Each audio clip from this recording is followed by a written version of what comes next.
Hey there folks, today I'm going to be showing you how to diagnose your ball joints on your vehicle and tell if you need to replace them or if they're still good. Now every vehicle, their ball joints will have some kind of play, obviously because it is a moving joint as you drive. You need to have some play to make it movable.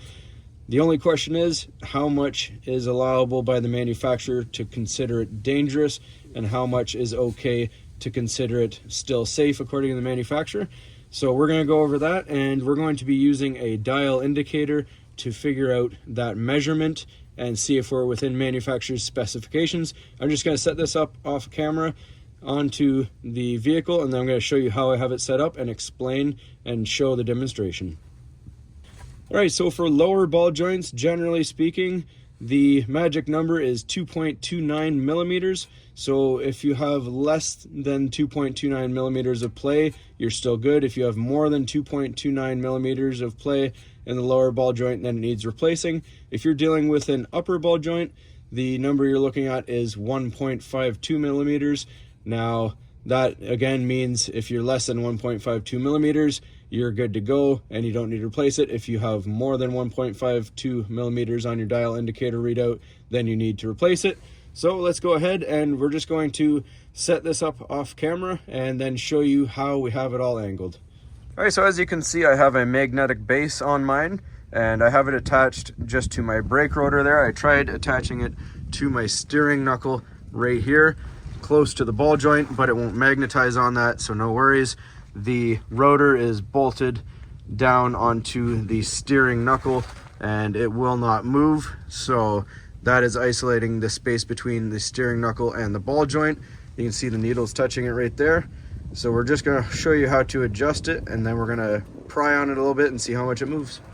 All right, so I like to just loosen up my magnetic base here so it's flexible, and then we're going to attach the needle to the bottom of the ball joint. Just go a couple rotations so it makes good contact with the ball joint so we can test play either way.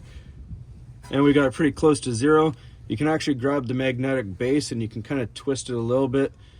It does have a dial on the front right here where you can twist the numbers to zero it out, but I find it's a little easier just to twist the unit itself. So that is zeroed right now. So let's just get our pry bar. All right, so dial indicator's all set up. Now you just need to find a place to pry down on the ball joint. Now, depending on the vehicle, the location of everything and the shape of everything will depend on where you can pry from. On this 2017 Equinox, seems like the only place I can fit my pry bar comfortably while only working on a jack stand is the top of this ball joint right here and the bottom of this steering knuckle where it connects into, wedging it in there, and I have a good solid spot to pry down. So we're gonna get you angled in front of the indicator and see how much we move.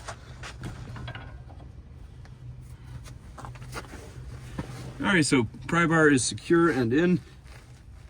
Looks like with all my weight, without hurting myself, we can get about 1.7.